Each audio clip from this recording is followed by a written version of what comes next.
So where I'm from in India, students are tracked heavily. They're tracked from the minute they're born, basically throughout school, and set up on very linear paths to success. There's also a lot of pressure from parents with this tracking to follow studying certain fields, such as STEM, making sure you work certain professions, such as engineering, at certain companies, maybe at Google or Microsoft, what have you. The problem with this is that entrepreneurship is actually heavily discouraged. And we're missing out on the next big entrepreneur out there, the next Steve Jobs, the next Mark Zuckerberg.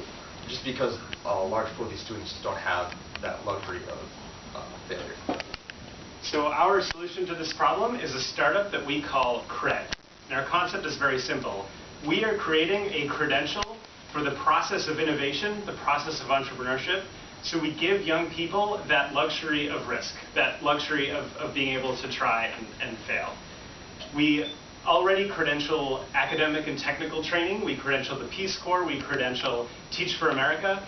Those all make great resume items, and everyone knows what those mean.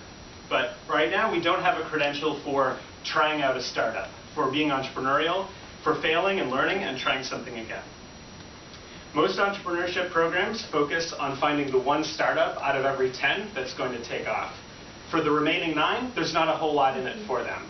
CRED, on the other hand, is a 1+9 program. For the 1, we're going to provide them with the tools to be a successful startup and to take off.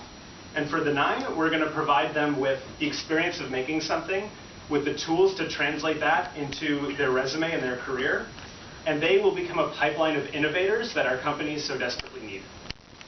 So how do we plan to do this? We start with a junior summer scholars program where participants across 4 global cities will participate in the program. And these cities will be selected, those that have infrastructure, strong university presence, and are really on the cusp of building an innovation ecosystem.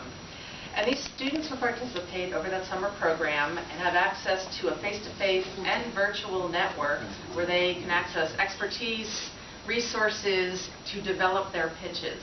And at the end of this summer program, all participants receive this credential, and those pitches that are selected are translated, these students translate then into fellows. And after their senior year, they are rewarded with a salary and more support to further develop their ideas. And while those who were scholars that were not selected still remain part of this scholar community with all the access they need to those resources to continue honing their ideas, as well as remaining part of that pipeline to be very attractive employees. So in summary, while global talent competes for the existing pool of jobs, we really are, as Jeet began by emphasizing, losing the world's next Steve Jobs, the solutions that they bring to market, and all of the jobs that those solutions create. And we're losing them because around the world, the best and the brightest lack the luxury of risk. Just how many job-generating innovations are we losing? CRED will make the experiment possible and track the results, credentialing the process of innovation and beginning with a pilot in 4 cities that are on the cusp of becoming innovation centers. This will provide the evidentiary basis for scaling the CRED program, and for that, we need your support. Thank you.